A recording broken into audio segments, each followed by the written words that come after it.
Okay, runners, let's talk training. And, specifically that question that always seems to pop up, how many miles do you run a week? It's like the universal greeting in the running world, isn't it? It is. It's like the badge of honor, you Yeah. know? How many miles? Why? Like you're not really a runner unless you're hitting a certain number.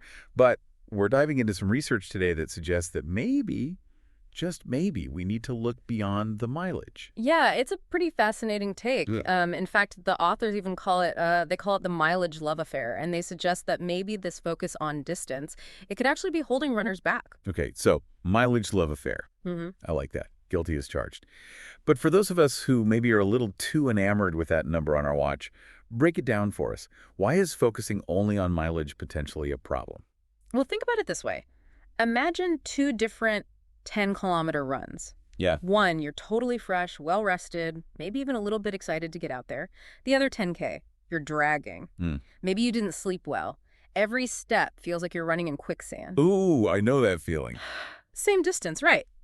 Totally different experience for your body. Huge difference. It's like trying to give a big presentation after pulling an all-nighter. Doesn't quite have the same impact. Exactly. And this is where the research introduces these two really important concepts. External load and internal load. So external load, that's all the stuff we can easily measure, your distance, your pace, how long you ran. Okay, so external load is kind of like the what of your training. Yeah. What about internal load? That's more like the how. How is your body actually responding to that workout?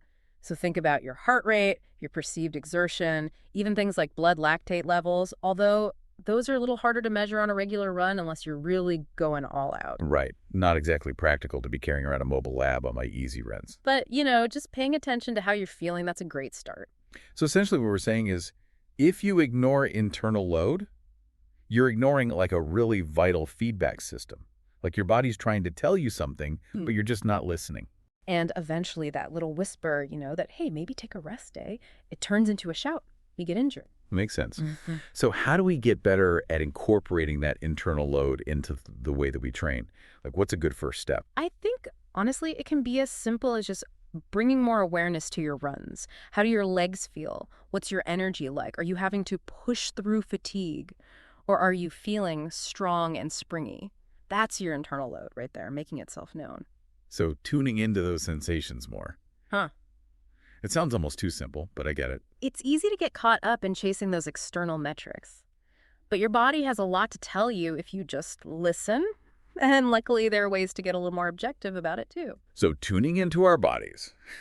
Good start. Yeah. But we're data-driven runners, right? So what are some of the more concrete tools that people can use to kind of get a better handle on that internal load? Well, a lot of runners are already using heart rate monitors. But it's not just about looking at how high your heart rate gets during a workout. It's also about paying attention to that recovery. How quickly does your heart rate come down after a hard effort? That makes sense. Like even just using like a smartwatch or something, like mine, if it tells me my heart rate variability is low, like, okay, that's a good sign to back off a little bit today, even if I'm tempted to push the pace. Exactly. You're listening to your body. Then there are things like perceived exertion scales.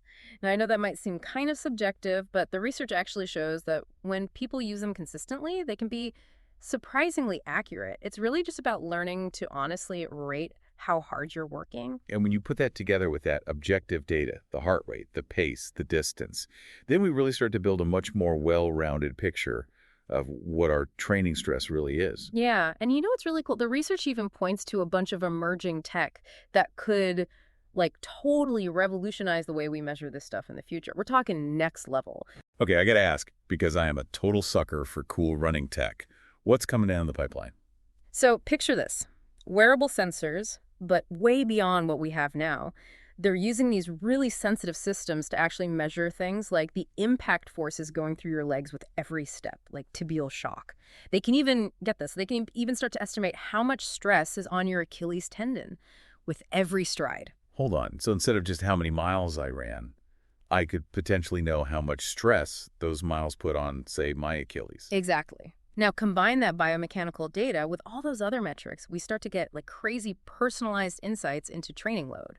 Imagine understanding how different workouts, different terrains, even different shoes, all those things, how they're impacting your body, but at like a really granular level. So it's not just like, here's a generic training plan, go follow it blindly. It's like, no, you can really fine-tune things to exactly how your body is responding, your own needs. Totally.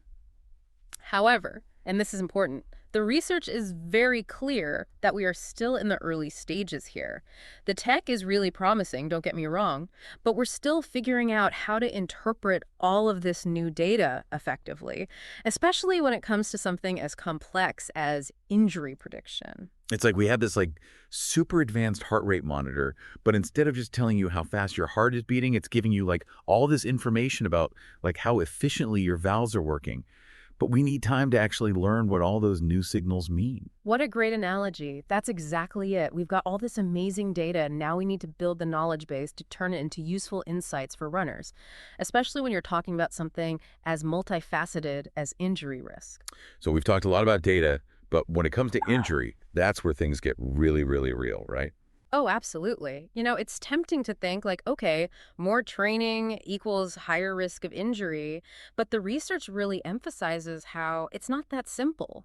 It's not just the total load, it's also what your body can handle, which, let's face it, varies so much from person to person. And then, like, you factor in the cumulative effect of all those runs, those workouts over time. It's not just one run. Right. It's like, think about running 10 miles on pavement versus 10 miles on a trail. Same distance, totally different experience for your body in terms of impact and stress. Oh, for sure. My joints would agree with you on that one. So this is where all of those, like, biomechanical measurements could come in handy. Yeah.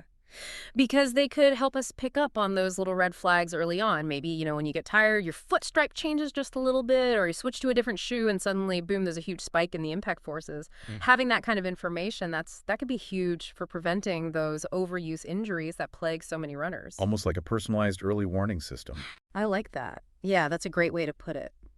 So it sounds like what we're saying is we're not ditching the training plan entirely. It's more like, let's use all of these tools that we have, both the tech, but also our own intuition and awareness to make that training plan work better.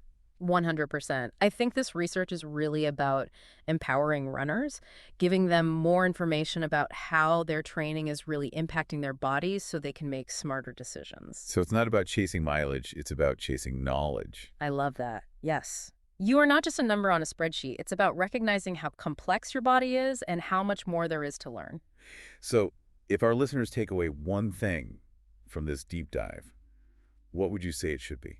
Don't be afraid to really listen to your body. Embrace a more holistic view of training load. Use those tools, the tech, your own intuition, and never be afraid to question the status quo. Beautifully said. It's about becoming our own experiment of one, isn't it? It really is the most effective training plan. It's the one that's tailored to your unique needs. And on that note of personal life progress, that wraps up our deep dive into the fascinating world of training load. We hope this episode has given you some new insights to consider on your own running journey. Until next time, keep exploring, keep questioning, and keep running smarter.